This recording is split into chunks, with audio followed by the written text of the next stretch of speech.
When you've spent years looking after other people, it can feel really weird asking yourself, what do I want? Now, a lot of us take on caregiving responsibilities, whether that is for children, older family members, maybe you seem to be looking after your husband, whether or not he needs it or not.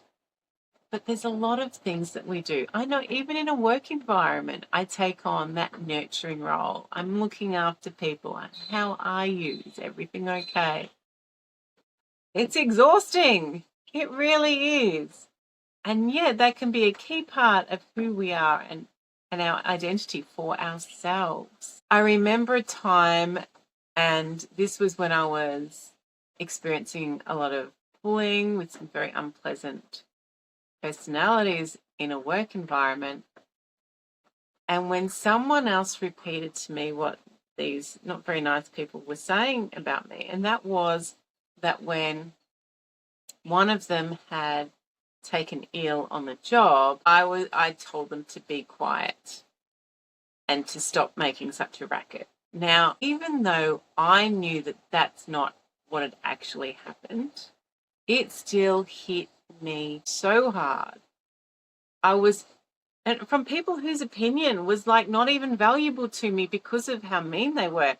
I felt devastated that anyone would say that about me, because that was a core part of how I identified myself.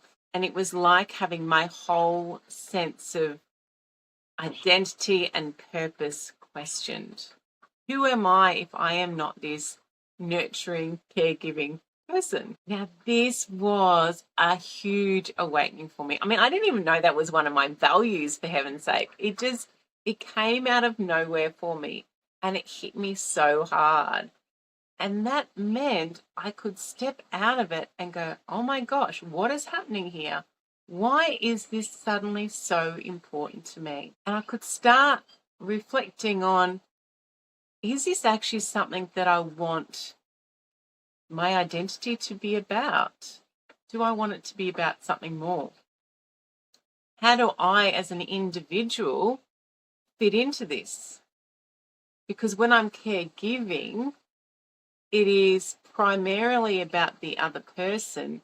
I also need to be care receiving as well, not something that I was very good at all the time. So using that as an opportunity to start asking the questions of myself, what do I actually need? What do I actually want in my life? What do I want my legacy to be, perhaps? How do I want to feel when I look back on my life?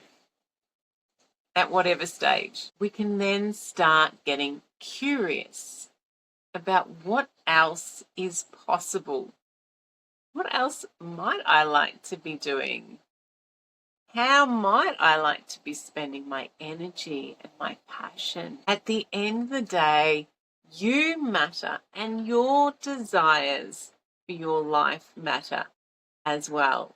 It is not selfish to want something beyond for other people. It is actually something that we need to do. Once we can take care of ourselves and we can receive, we're much better and more balanced when we're giving. I'm Tanya Rutherford, and this is Queen Bee Rising.